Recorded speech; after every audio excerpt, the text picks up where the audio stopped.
Nakushukuru Baba yetu wa mbinguni kwa muda huu ambao umetupa tena ili tuweze kujifunza kutoka kwako. Nashukuru kaka, dada ambao vile vile wako tayari kufuatilia mafundisho yanayopita kwenye channel hii Uzima katika Neno. Baba, nakuomba uwabariki sana. Ujumbe ambao tutakwenda kutafakari leo ni saa ya Mungu tofauti na saa ya wanadamu. Saa ya Mungu tofauti na saa ya wanadamu. Ujumbe huu tunautoa katika Yohana sura 11 mstari wa 1 hadi wa 4. Tutasoma. Basi mtu mmoja alikuwa hawezi, Lazaro wa Bethania, mwenyeji wa mji wa Mariamu na Martha dada yake. Ndiye Mariamu yule alimpaka Bwana Mariamu, akamfuta miguu kwa nywele zake, ambaye Lazaro nduguye alikuwa hawezi. Basi wale maumbu wakatuma ujumbe kwake wakisema, Bwana, yeye umpendaye hawezi. Naye Yesu aliposikia alisema, ugonjwa huu si wa mauti, bali ni kwa ajili ya utukufu wa Mungu, ili mwana wa Mungu atukuzwe kwa huu. Naomba tumombe Bwana. Bwana, asante kwa neno hili. Tunaomba Roho Mtakatifu awe mwalimu mkuu, afumbue macho yetu, azibue masikio yetu, ili tuweze kufahamu hata kuelewa sawasawa na mapenzi yako, katika jina la Yesu. Maandiko ambayo tumetoka kusoma yanatuonyesha ndugu watatu. Hapa kuna dada wawili na kaka yao mmoja ambaye ni Lazaro aliyekuwa hawezi, alikuwa anaumwa sana. Na hii familia ni familia ambayo ilikuwa rafiki sana wa Yesu Kristo. Ndio maana wakati Lazaro ameugua, mara moja Mariamu na Martha walituma ujumbe kwa Yesu wakimwambia kwamba yule umpendaye hawezi. Na la kushangaza ni kwamba Yesu Kristo mara moja akuanza safari ya kwenda kumponya Lazaro, bali alisema ugonjwa huu si wa mauti,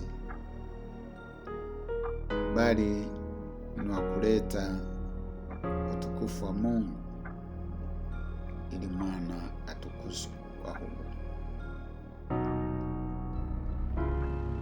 Bila shaka hawa ndugu waliokuwa wameleta ujumbe walipofika kwa Martha wakaona wako peke yao,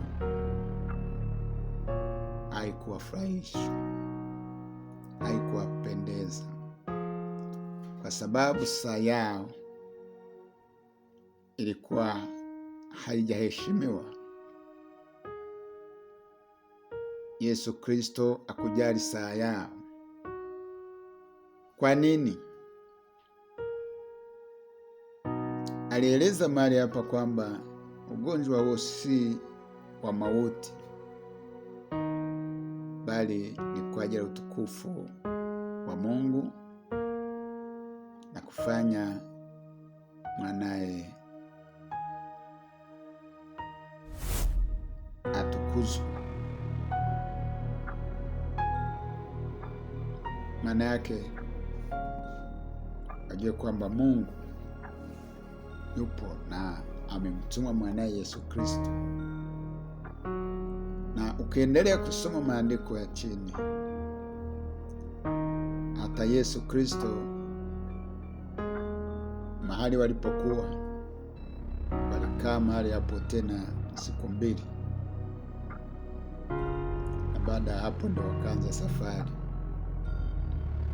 Walifika kwa Martha, wakakuta Lazaro alishakufa, alishazikwa, amemaliza siku 4 kaburini. Yesu aliwaambia wanafunzi wake kwamba amefurahi kwa sababu hakuwa, kipindi Lazaro anaumwa, hakuwa huko Bethania, hakuwa huko kwao. Walikuwa ni marafiki sana. Alikuwa anapenda Mariamu, alikuwa anampenda sana Martha. Lakini wakati wote Mungu wetu, Yesu wetu,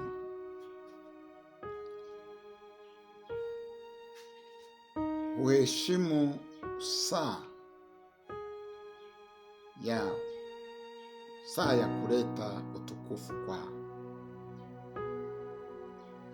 Kwa hiyo sisi tuna saa yetu kama wanadamu. Tunapomwomba tunataka saa hiyo hiyo atupatie, tuone kile ambacho tunakiomba. Ni nyumba tunayoomba tuione kesho, tuwe kwenye nyumba yetu. Ni gari, tuone gari letu. Ni amani katika ndoa yetu, tuone kesho au leo.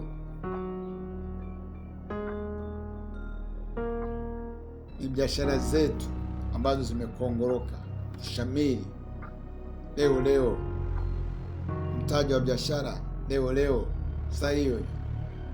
Sasa sisi ndivyo tulivyo, lakini maandiko haya yako yanatufundisha ya kwamba Mungu hufanya kazi kwa saa yake, kazi ya kumpa utukufu. Hafanyi hivi. Alikuja kwa Martha akakuta Wayahudi wengi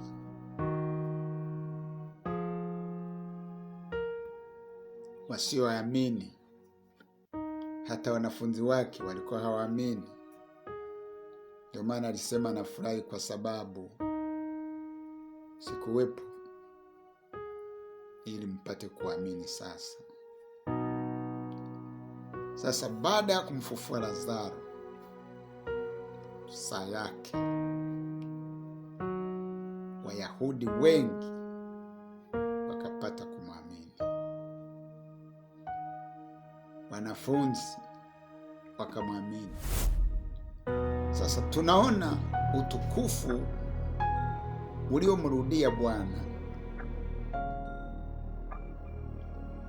Ungelikuwa tofauti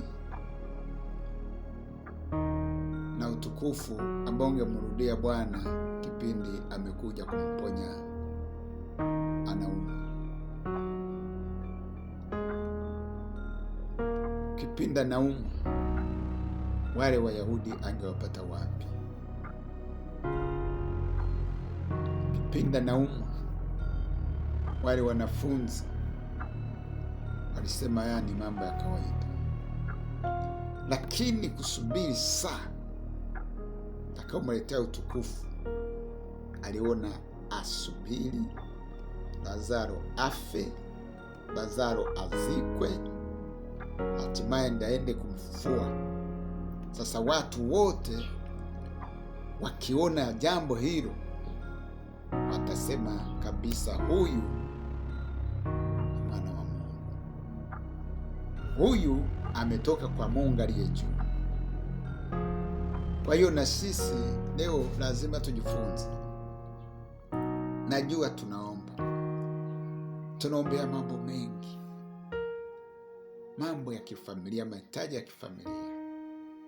mahitaji yetu katika kazi, mambo mengi ambayo tunaombea. Lakini sasa lazima tuelewe, tunapoomba, maandiko yanatuambia katika Marko sura 11 mstari wa 24 kwamba tunapoomba kwa imani, tuamini kwamba ametupa kile ambacho tumekiomba. Lakini kuja kukiona kwa macho yetu, tutangoja saa ya Mungu, kwa sababu hiyo saa nitaleta utukufu kwa Mungu, nitafanya ainuliwe Mungu kwa ajili ya ule muujiza ambao ameutenda katika maisha yetu. Wewe ulikuwa umeomba muda mrefu umepita, ombea mtoto, ombea kazi, chochote kile ambacho umeombea, ukawa saizi hujapata na ukawa ulikuwa umeanza kukata tamaa, nataka nikwambie, jitie moyo, usikate tamaa. Amini kwamba ulishapewa kipindi ambacho ulikuwa unaomba, ulipewa. Sasa kukiona kwa macho, subiri saa ya Mungu. Na tulia, ni wakati wa kumtukuza sasa. Ni wakati mwinue kwa uaminifu wake, mwinue kwa upendo wake.